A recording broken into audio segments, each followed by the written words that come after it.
P D M کے لاہور والے جلسے سے پہلے بھی پنجاب میں سیاسی گرما گرمی پائی جاتی تھی، اور اس کا تعلق صرف پی ڈی ایم کی موومنٹ سے نہیں بلکہ جو اوور آل سچویشن چل رہی ہے ود ان پی ٹی آئی بھی، اور پی ٹی آئی کے جو کلیگز ہیں ان کے ساتھ جو ان کے ہواری ہیں ان کے بھی آپس میں جو چل رہی تھی سیاست، اور پھر جو پنجاب ہارٹ لینڈ پنجاب کی جو بڑی پارٹی کہلائی جاتی ہے مسلم لیگ نواز، اس کے اندر کی سیاست جو ہے اس کے بھی کچھ کہانیاں چل رہی تھیں۔ تو پی ڈی ایم کا جلسہ جو لاہور میں ہوا ہے اس کی بنیاد پہ یہ طے کرنا ہے کہ جی پنجاب کی سیاست کیا ہے، میرے خیال میں یہ تھوڑا سا غلط ہوگا۔ لیکن پنجاب کی سیاست ہے کیا؟ یہ ہم نے آپ سے پچھلے پروگرام میں وعدہ بھی کیا تھا کہ ہم یہ ذرا سمجھنے کی کوشش کریں گے کہ پنجاب کی سیاست ہوتی کیا ہے، اور پہلے کیا رہی ہے، تبدیلیاں کیا آئی ہیں، آج کیا صورتحال ہے۔ یہ جو اتنی ساری ہم کہہ رہے ہیں کہ within P T I, within the government, اور ود ان دی اپوزیشن، اور within the Muslim League Nawaz, یہ جو سیاست پائی جاتی ہے، اور یہ والی سیاست خاص طور پہ جو غالب نے کہا ہے کہ دلی تو ہے سیاست درما سے ڈر گیا، تو یہ والی زور زبردستی والی سیاست جو پائی جاتی ہے یہ کوئی نئی چیز تو نہیں ہے، لیکن آج یہ کیا کہہ رہی ہے اور ہمیں آگے کس طرف لے کے جا رہی ہے۔ میرے ساتھ سینئر صحافی تجزیہ کار زیغم خان صاحب تشریف رکھتے ہیں۔ میں زیغم آپ کو بہت بہت خوش آمدید کہتا ہوں اپنے پروگرام میں۔ زیغم، یہ جو اچانک یہ بات کہی گئی کہ یہ لاہور کا جلسہ جو ہے اس میں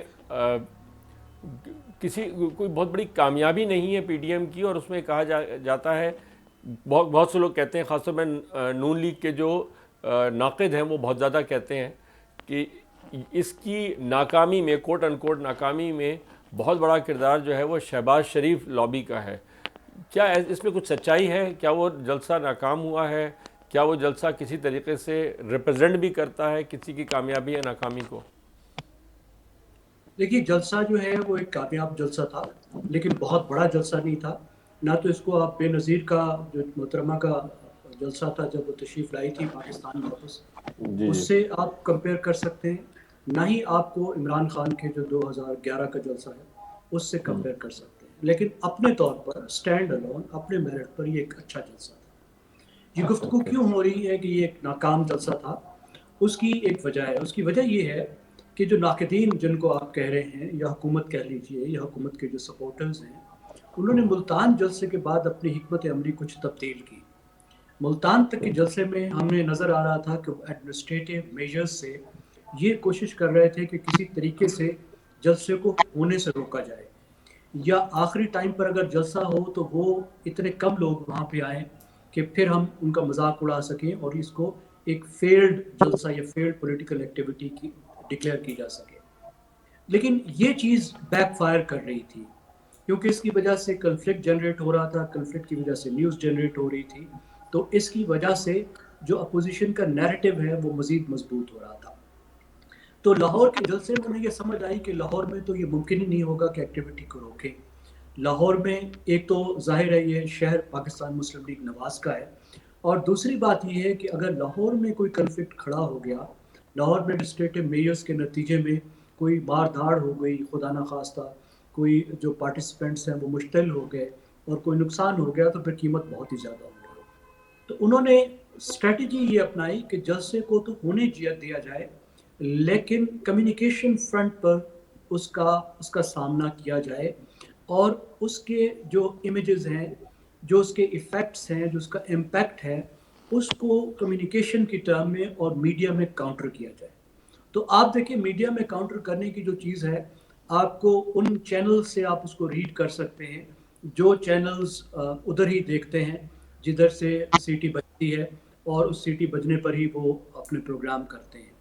تو اس وجہ سے اب دیکھیے، جو جلسہ ہوتا ہے یہ ظاہر کوئی الیکشن کا جلسہ تو نہیں تھا، یہ ایک پروسیس کا پارٹ ہے۔ اس کو آپ اس طریقے سے نہیں دیکھ سکتے کہ بہت زیادہ اگر لوگ آ گئے تو یہ بہت کامیاب ہو گیا، تھوڑے ہو گئے تو فیل ہو گیا، کیونکہ اس کی بنیاد پہ آپ کہیں گے کہ جی لوگ جو ہیں، ووٹرز جو ہیں اس پارٹی کے کم ہیں۔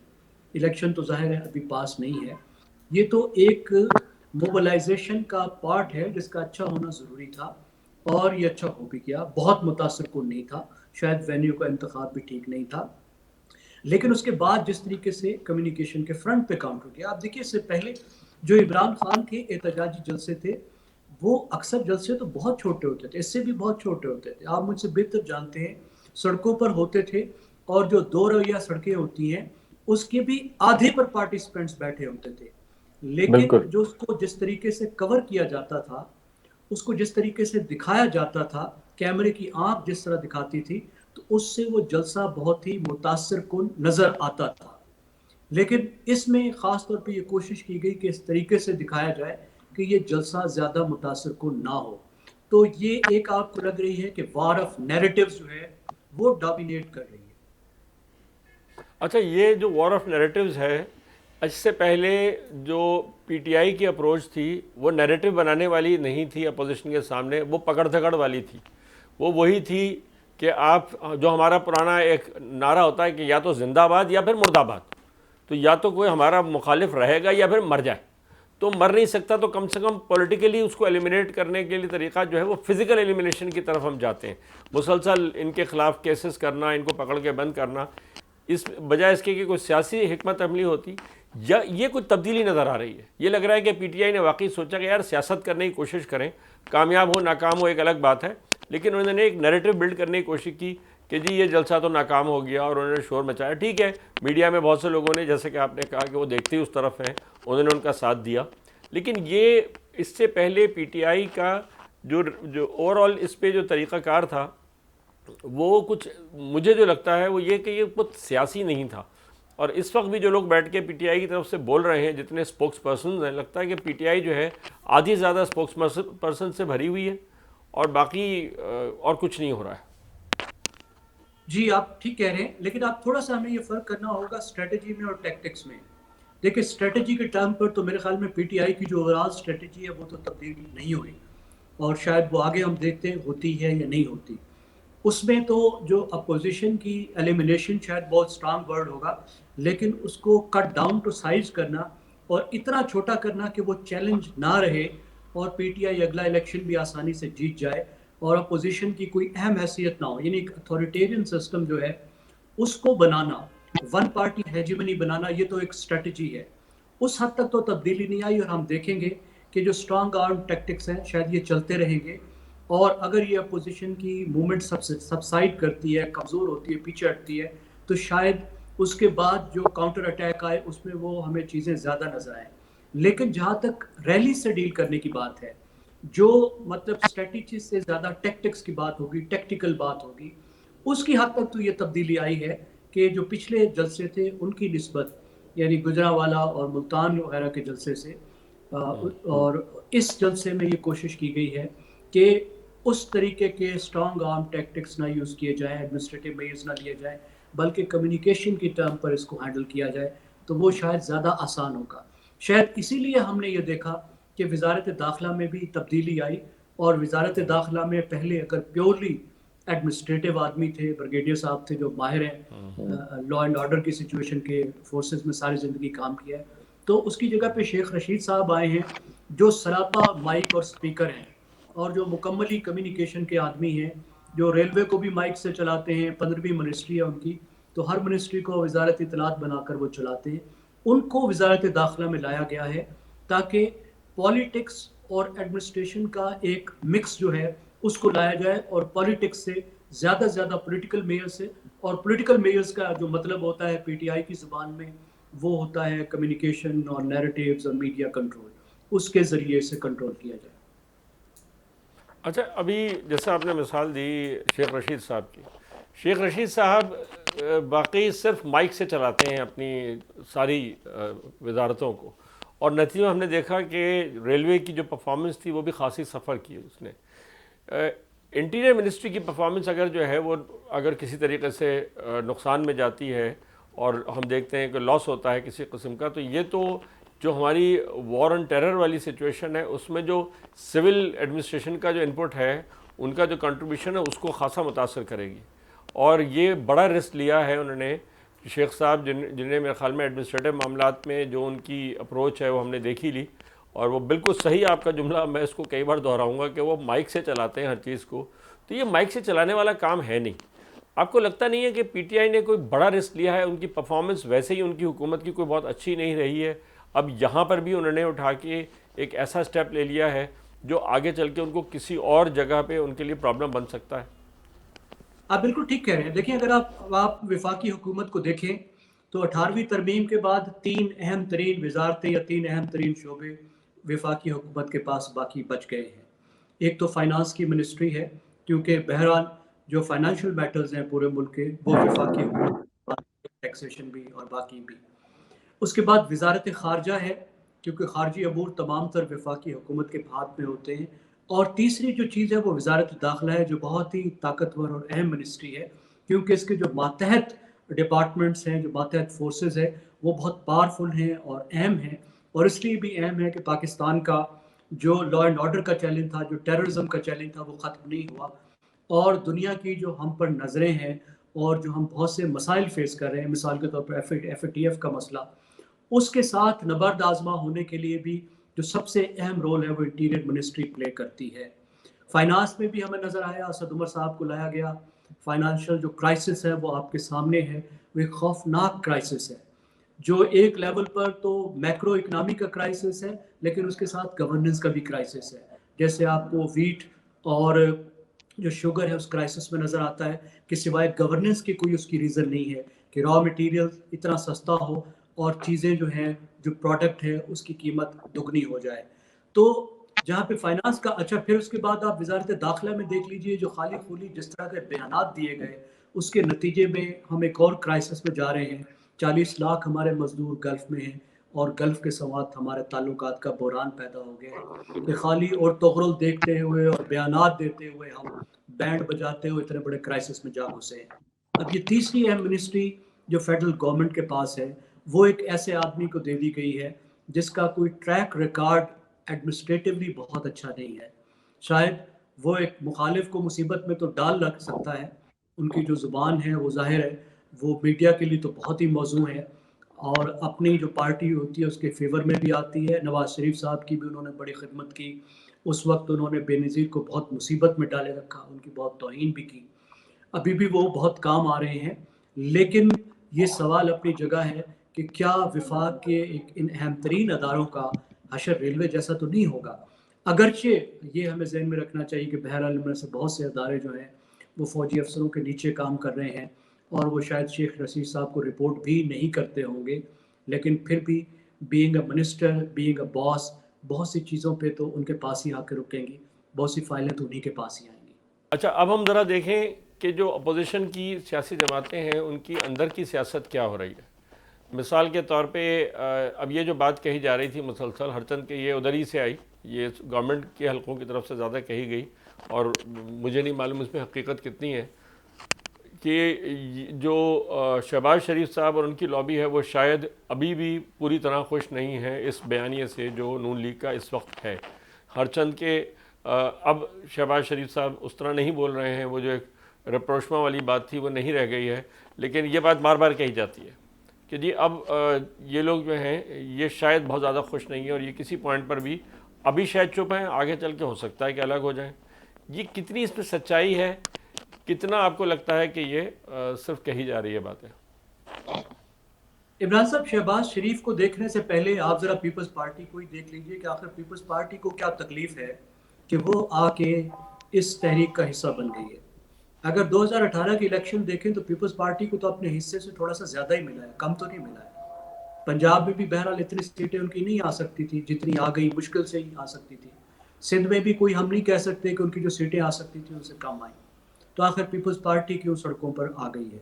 اسی میں ہمیں مسلم لیگ کیا بھی ایک جواب مل جائے گا کہ آخر کار کو کیوں شہباز شریف کی لابی پٹ گئی ہے. آخر شہباز شریف کو 2 سال تو نواز شریف نے دیے کہ آپ جو کر سکتے ہو کر لو، اگر کوئی مصالحت کا راستہ نکال سکتے تو نکال لو. 2 سال کوئی تھوڑا عرصہ تو نہیں ہوتا. لیکن شہباز شریف کی اگر مصالحت کی پالیسی کامیاب ہوتی تو وہ اس وقت جیل میں کیوں سڑ رہے ہوتے، ان کے بیٹے جیل میں کیوں سڑ رہے ہوتے.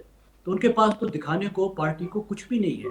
تو اس وقت مسئلہ یہ ہے کہ یہ تمام تر پارٹیز اس وقت یہ فیل کر رہی ہیں کہ انہیں ایک ایگزسٹینشل تھریٹ ہے.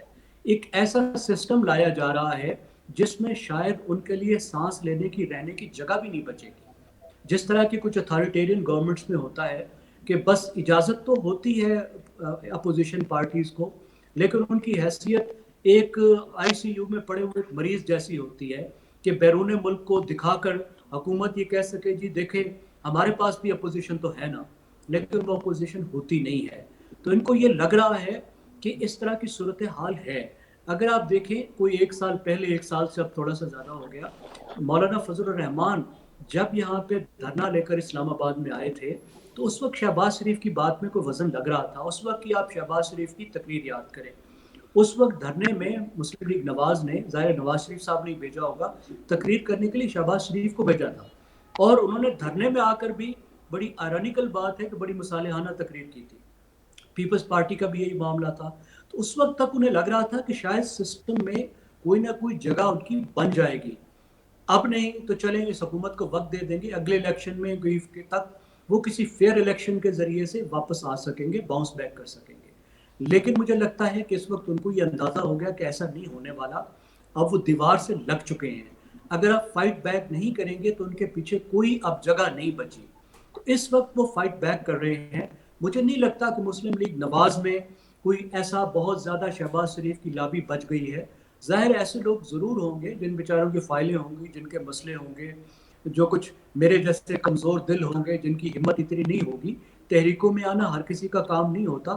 آپ الیکشن اس لیے تو نہیں لڑتے ہیں، ظاہر یہ ایلیٹ ہوتے ہیں ان میں سے بہت سے، اکثر اس لیے تو نہیں ہوتے کہ ان کے کاروبار خراب ہوں گے، زمینیں خراب ہوں گی، جیلوں میں جائیں گے، خراب و خوار ہوں گے. الیکشن تو آپ فن خواہ بننے کے لیے لڑتے ہیں کہ MNA بنیں گے، وزیر بنیں گے. تو ظاہر مشکل تو ہے، یہ بہت مشکل مرحلہ ہے. لیکن بات یہ ہے کہ جو لوگ مصالحت چاہ رہے تھے ان کے پاس دکھانے کو کیا ہے، ان کے پاس آرگیو کرنے کو کچھ نہیں بچا. اچھا، اب ہم پیپلز پارٹی کی طرف دیکھیں.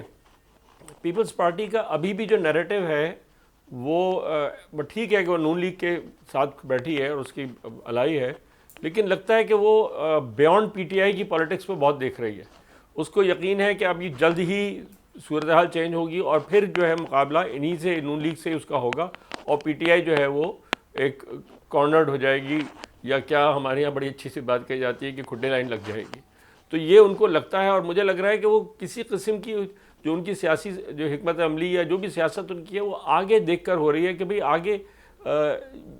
آگے کی سیاست کیا ہے. آگے کی سیاست اگین پیپلز پارٹی نون لیگ کے درمیان کی ہے، اور وہ یہی دیکھ کے ان کا بیانیہ ہے. وہ ٹھیک ہے، وہ ساتھ کھڑے ہیں اور سب کچھ ہے، لیکن وہ ایک تو ان کا جھکاؤ جس طریقے سے اسٹیبلشمنٹ کی طرف بہت زیادہ کلیئرلی نظر آتا ہے بعض اوقات، as compare to Noon league جو بہت کلیئرلی بیٹھ کے نام لے کے جو ہے فوجیوں کو، جرنیلوں کو اور افسران کو جو ہے وہ ریڈیکیول کرتی ہے. یہ اس طریقے سے نہیں کرتے ہیں. تو یہ ان کا جو اوور آل وہ ہے، آپ کو کیا لگتا ہے کہ یہ پیپلز پارٹی کیا ایسے ہی دیکھ رہی ہے، یا وہ اس کا خیال میں اس کا دھرنے میں ہونا امپورٹنٹ ہے، یا یہ کہ اس کا دھرنے میں ہونا کس کے لیے امپورٹنٹ ہے؟ اس کے لیے امپورٹنٹ ہے یا لوگوں کے لیے امپورٹنٹ ہے؟ کیا اس کو نظر آتا ہے؟ دیکھیے عمران صاحب، آپ نے اس پہ دو جو سوالات کیے ہیں، ایک تو جی یہ ہے کہ اصل مقابلہ جو ہے وہ پیپلز پارٹی کا کس کے ساتھ ہے، کیا مسلم لیگ نواز کے ساتھ ہے یا PTI کے ساتھ ہے. آئی تھنک الیکٹرل پالیٹکس کے حساب سے یہ بہت ہی ایک اہم سوال ہے، اور یہ ایک ایسا سوال ہے جس کی خود پیپلز پارٹی کو بڑے عرصے تک سمجھ نہیں آئی. پیپلز پارٹی کے کچھ سینئر دوستوں سے بھی میری جب گفتگو ہوتی تھی تو مجھے لگتا تھا ان باتوں کی فہم نہیں ہے. جس وقت پیپلز پارٹی زرداری صاحب کے دور میں آہستہ آہستہ ان پاپولر ہو رہی تھی، اور پھر جب عمران خان صاحب میدان میں آئے اور اچانک وہ پاپولر ہونے لگے. اگر آپ دیکھیں جب 2011 میں مثال کے طور پہ انہوں نے بہت بڑا جلسہ کیا، اس وقت پیپلز پارٹی کا دور تھا. تو پیپلز پارٹی والے بغلیں بجا رہے تھے کہ دیکھیں یہ دونوں رائٹ کی پارٹیاں ہیں، یہ آپس کے ووٹ تقسیم کریں گی اور ہم تو انوینسیبل ہو جائیں گے. اگلے الیکشن تک یعنی 2013 تک ان کا خیال تھا کہ مسلم لیگ نواز کے بہت سارے ووٹ جو ہیں وہ PTI لے اڑے گی، ان کے آدھے آدھے ووٹ تقسیم ہو جائیں گے اور ہم تو بہت آسانی سے 13 کا الیکشن جیت لیں گے. لیکن اس وقت بھی جو سروے ہو رہے تھے، اوپینین پولز، وہ دکھا رہے تھے کہ پیپلز پارٹی ان پاپولر ہو رہی ہے، اور جیسے جیسے وہ ان پاپولر ہو رہی ہے وہی لوگ PTI کی طرف متوجہ ہوئے ہیں. تو 2013 میں ہوا یہ کہ PTI کی پاپولیرٹی تو بڑھی، اگرچہ سیٹ انہوں نے 35-36 لی، لیکن مسلم لیگ نواز کا ووٹ بینک سائزیبل بڑھا، کم نہیں ہوا. تو PTI نے جو ووٹ چھینے ہیں وہ پیپلز پارٹی کے چھینے ہیں. اس لیے ووٹ اگر پیپلز پارٹی کو لانے ہیں تو وہ PTI سے واپس لانے ہیں. مسلم لیگ نواز کا جو ووٹر ہے، جو conservative Punjabi middle business man religious voter ہے، وہ تو دو جنم تک جو ہے وہ پیپلز پارٹی کے پاس آنے والا ہے نہیں. جو تھوڑا سا لبرل مڈل کلاس ووٹر ہے, جو سمجھدار ووٹر ہے, یا وہ ووٹر جو اب ڈی موبلائز ہو چکا ہے, ورکنگ کلاس کا ووٹر, اس کی پیپلز پارٹی کو کوئی تھوڑا بہت چانس ہو سکتا ہے. لیکن اس میں ایک بہت بڑا ٹرک ہے. ٹرک یہ ہے کہ جس وقت, اور وہ وقت بھی گزر گیا, یہ بھی میں آپ کو بتا دوں. دیکھیں جب 2011 میں 2008 کے بعد پی ٹی آئی پاپولر ہونی شروع ہوئی, تو پیپلز پارٹی نے جو لوز کیا وہ اس وجہ سے کیا کہ پیپلز پارٹی نے اینٹی نواز شریف جو ووٹ بینک تھا وہ گنوا دیا. آپ کو یاد ہوگا جب اور اس کے بعد اس کا بہت بڑا ایک دلچسپ جو آپ کو میں بتاؤں, 2013 میں جب مسلم لیگ نواز الیکشن جیتی اور نواز شریف صاحب کی غالباً حلف برداری تھی, تو آپ کو یاد ہوگا اس وقت زرداری صاحب نے ایک تقریر فرمائی تھی. اس وقت وہ صدر تھے, اور انہوں نے کہا تھا, میرے خیال میں پاکستان کی تاریخ میں اس سے زیادہ اہم کانہ سیاسی تقریر میں نے زندگی میں نہیں سنی. اس میں زرداری صاحب نے کہا جی ہم آپ کے خلاف سیاست نہیں کریں گے, ہم آپ کو 5 سال آرام سے حکومت کرنے دیں گے. اس کا مطلب ہے زرداری صاحب نے اعلان کر دیا کہ جو اینٹی نواز جو فرنٹ ہے, جو اینٹی نواز جگہ ہے, اس کو وہ خالی چھوڑ رہے ہیں. یہ وہ سپیس ہے جو عمران خان نے آکیوپائی کر لی. 2013 کے بعد بھی 2-2.5 سال تک زرداری صاحب بالکل مصالحت کی اس پالیسی پر عمل پیرا رہے کہ جو حصہ تمہارا ہے وہ تم رکھو, جو حصہ ہے میرا رکھو, تم مجھے نہیں چھیڑو میں تمہیں نہیں چھیڑوں گا. اس کا نتیجہ یہ نکلا کہ خاص طور پر جو 2011 سے معاملہ شروع ہوا تھا, 2013 سے اور زیادہ ہوا, اور جو اینٹی نواز ووٹ بینک تھا پنجاب کا, وہ عمران خان کے پاس چلا گیا, کیونکہ اینٹی نواز ووٹ بینک کو ریپرزینٹ ہی وہ کر رہے تھے, زرداری صاحب کر ہی نہیں رہے تھے. اور جب تک زرداری صاحب واپس آئے تو جو زمین ہے, جو کارپٹ ہے, وہ ان کے قدموں کے نیچے سے نکل چکا تھا, گزر چکا تھا. ایک تو مطلب یہ بات ہے. اچھا, اب دوسری بات ساری مجھے یاد دلائیے گا, آپ دوسرا سوال جو تھا. میرا سوال یہ تھا کہ یہ جو پیپلز پارٹی کے اندر جو ان کو یہ نظر آتا ہے, یہ اس پورے اس میں جو شریک ہیں وہ, ہاں جی ٹھیک ہے, مجھے آپ کا سارا سوال جو ہے وہ یاد آ گیا.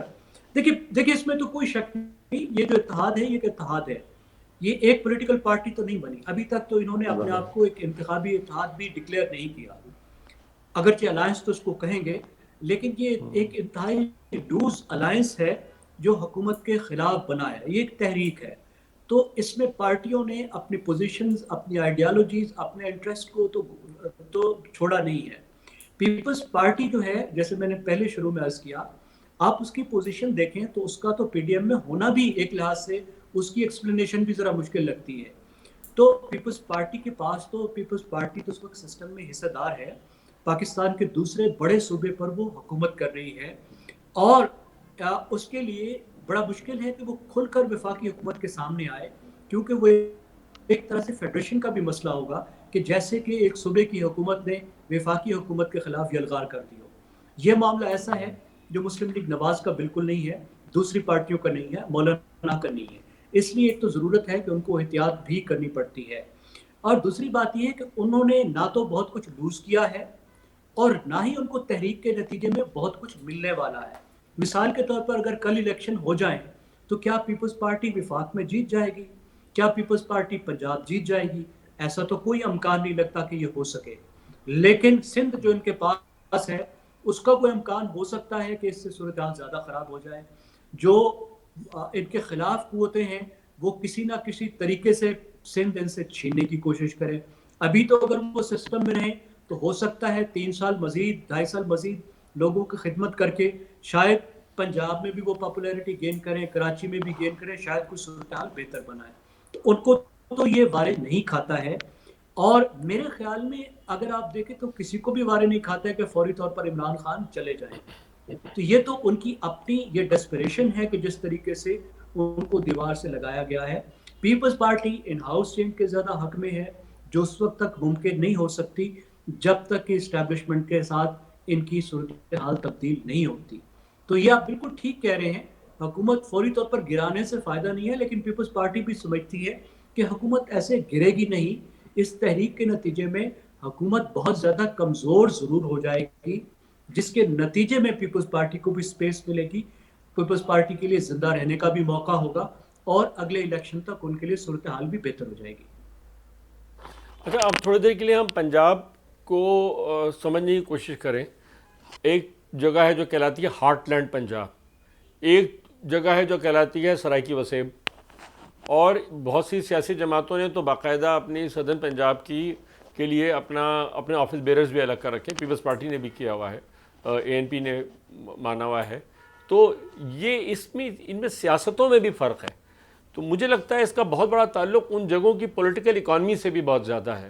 اور جو ایک فیوڈل سٹرکچر صدرن پنجاب میں آپ کو ملتا ہے، وہ آپ کو اب جو heartland Punjab, central Punjab جسے کہتے ہیں، وہاں ٹوٹ پھوٹ کے ختم ہو چکا ہے. اور وہ جتنا اسٹرانگ ایک اربن پالیٹکس کی سارے جو ایشوز ہیں وہی نکل کر آتے ہیں سامنے. تو اس کو سامنے رکھ کے ہم سیاسی جماعتوں کی جو پوزیشن ہے اس کو کیسے سمجھ سکتے ہیں؟ دیکھیے، میرا خیال ہے ساؤتھ پنجاب کے بارے میں بہت سی اسٹیریوٹائپنگ کی جاتی ہے جو بہت پرانی ہو چکی ہے. ایک آدھ ضلع کو چھوڑ کر جو بالکل مطلب آخری اضلاع ہیں، آپ کسی حد تک ڈیرہ غازی خان کو، راجن پور کو گن سکتے ہیں. پنجاب میں کہیں بھی کسی کے پاس کوئی بہت بڑی اس طرح کی زمینیں نہیں ہیں کہ اب وہ رعایا اور زمینوں کے بل بوتے پر کوئی الیکشن لڑ سکے.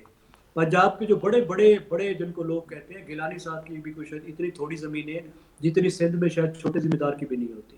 پنجاب میں بھی، ساؤتھ پنجاب میں لینڈ فریگمنٹیشن ہو چکی ہے. اور آپ یہ دیکھتے ہیں کہ پنجاب میں جو بڑے بڑے جن کو آپ فیوڈل کہتے ہیں، ان کا بھی کیا حشر بنتا ہے.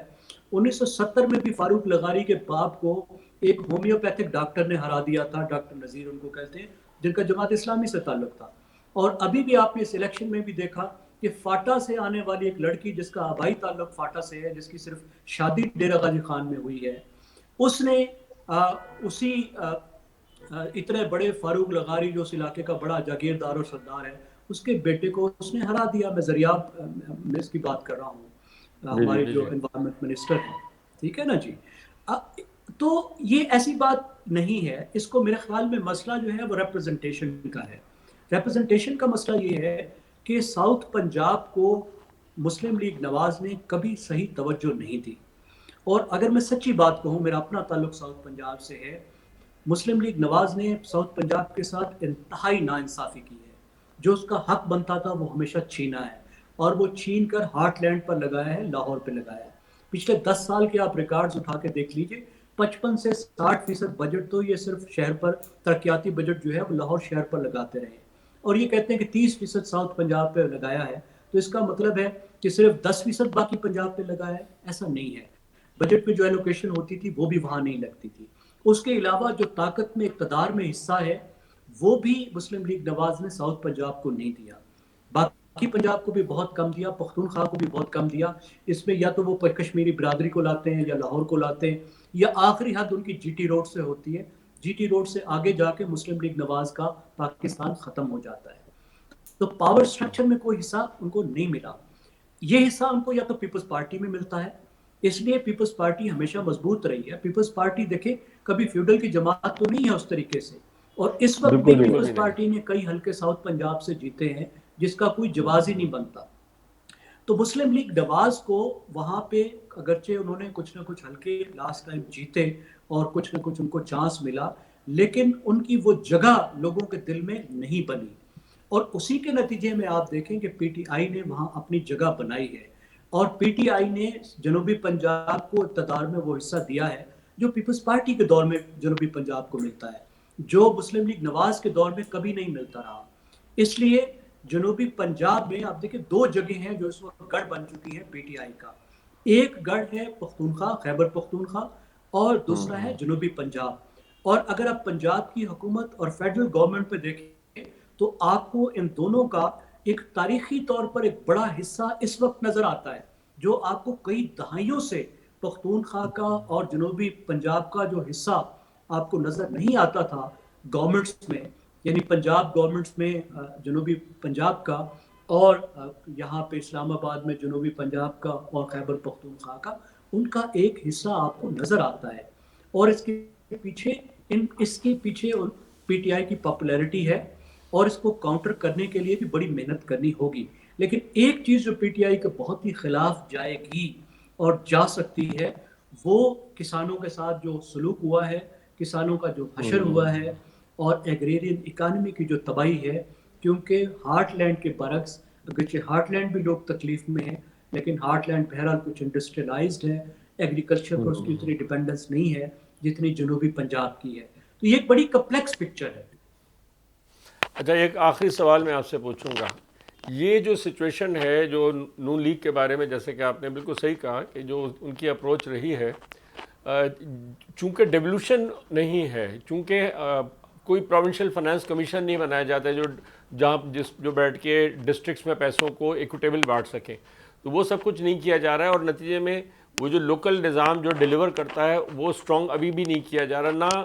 نہ نون لیگ کی کوئی یہ پرائرٹی ہے، نہ پیپلز پارٹی کی پرائرٹی ہے، نہ پی ٹی آئی کی یہ پرائرٹی. پی ٹی آئی نے اگر شاید تھوڑا بہت کیا ہوگا تو وہ نام کو کیا ہے، ہم نے اگین یہ نہیں دیکھا. تو یہ اس طریقے سے نہیں. جب آپ بیٹھ کے اس پرابلم کو دراصل سالو نہیں کر رہے ہیں تو آپ کتنا بھی بیٹھ کے پولیٹیکلی پرابلم کو سالو کرنے کی کوشش کریں، وہ ٹرموائل ختم نہیں ہوتا. اگر پی ٹی آئی چلی جاتی ہے بیڈ گورننس کی وجہ سے اور ان کی اسٹرانگ پالیٹکس کی وجہ سے، تو اس کے بعد جو گورنمنٹ آئے گی وہ بھی مسئلے کو اس طرح حل نہیں کر پائے گی، اور جو پولیٹیکل ٹرموائل ہے وہ تو اکنامک ٹرموائل کی بیس پہ کھڑا ہوا ہے اور وہ رہے گا. تو مجھے نہیں لگتا کہ یہ جو پی ڈی ایم کا جو کچھ ہو رہا ہے، پی ڈی ایم اس کے بعد اگر کوئی الیکشن ہوتے ہیں، وقت پہ ہوتے ہیں، پہلے ہوتے ہیں، بعد میں ہوتے ہیں، جو بھی ہوگا، کوئی سلوشن نہیں ہے یہ. ابھی ہمارے یہاں بہت زیادہ ٹرموائل ہے اور اس سے صرف ایک پارٹی کو فائدہ ہے، اور وہ ہے جو سیاسی جماعت نہیں ہے، اور وہ ہے ہماری اسٹیبلشمنٹ کو پولیٹیکلی فائدہ ہوگا، لیکن اگین ملک کا نقصان ہوگا اور اس کے نتیجے میں پھر اسٹیبلشمنٹ کا بھی نقصان ہوگا. تو مجھے نہیں لگ رہا ہے کہ ہم کوئی بہت آگے بڑھ رہے ہیں. مجھے لگ رہا ہے کہ جب تک کہ پرائرٹیز چینج نہیں ہوں سیاسی جماعتوں کی، آگے بڑھتے ہوئے کچھ نظر نہیں آ رہا. کیا کہتے ہیں آپ؟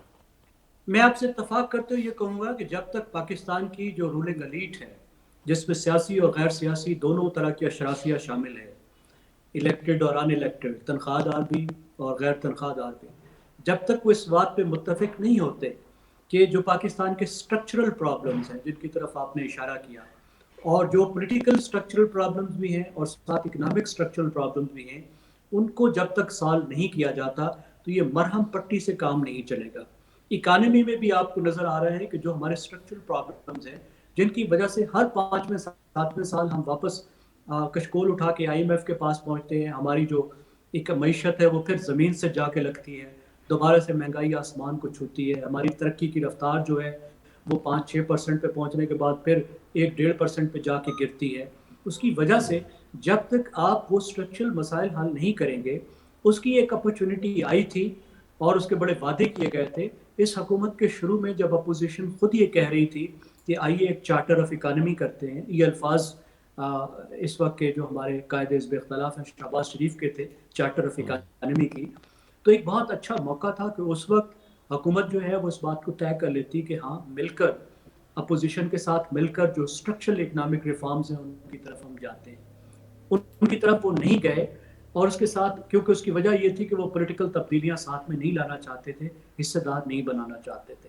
تو اس کے نتیجے میں ان حالات میں تو سٹرکچرل ریفارمز بہت مشکل ہو جاتے ہیں. اب تو شاید ٹائم بھی گزر گیا، 2.5 سال گزر گئے، اب تحریک بھی شروع ہو گئی، نئے انتخابات کا وقت بھی قریب آ رہا ہے.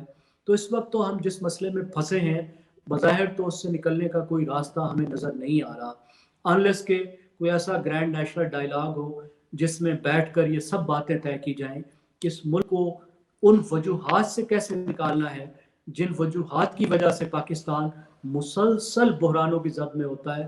اور پاکستان کے بارے میں دنیا میں جب بھی بات کی جاتی ہے تو بحران کا لفظ استعمال کر کے کی جاتی ہے. بہت بہت شکریہ زغم صاحب، آپ نے ہمیں وقت دیا اور بہت ہی قیمتی اور بہت ہی انسائٹ فل بات کی. ہمارا پروگرام ہے بھی نیوز انسائٹ، تو خبریں تو لوگوں کو مل جاتی ہیں، انسائٹ کے لیے پھر آپ جیسے لوگ ہی چاہیے ہوتے ہیں. آپ کا بہت بہت شکریہ. خواتین حضرات، آج کی جو ہماری گفتگو ہے اس میں ہمیں کلیئرلی نظر آتا ہے کہ اگر آپ پی ڈی ایم کے جلسے کو غور سے اور انٹرسٹ سے دیکھ رہے ہیں تو آپ کے لیے یہ کہانی ختم نہیں ہوگی. یہ سیریل نہیں ہے، یہ سوپ ہے. یہ کرائسس جس کے خلاف لڑ رہے ہیں ہمارے سیاستدان وغیرہ بھی، یہ ان کی لڑائی نہیں، یہ ہماری لڑائی ہے. اگر ہم نہیں کودیں گے اس لڑائی میں تو جو ہمارے رولنگ ایلیٹ ہے وہ تو اس طرف دیکھ ہی نہیں رہے ہیں. ایک نئے ڈھانچے کی طرف، ایک نئے پاکستان کی طرف، اگر یہ لفظ میں بورو کر سکوں کہیں سے، اس طرف تو کوئی دیکھ ہی نہیں رہا ہے. اور ہر آدمی جو ہے وہ ایکچولی دوڑ پیچھے کی طرف ہے، گردش ایام تو میں لگا ہوا ہے.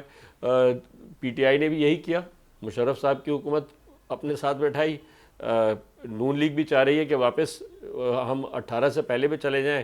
پیپلز پارٹی تو پتہ نہیں کب کتنے ماضی میں جانا چاہتی ہے، اسے خود کلیئر نہیں ہے ابھی. لیکن بہرحال ہمیں آگے بڑھنا ہے اگر، تو ہمیں آگے دیکھنا پڑے گا، ہمیں کوئی نئی بات سوچنی پڑے گی. اجازت دیجیے، اللہ حافظ.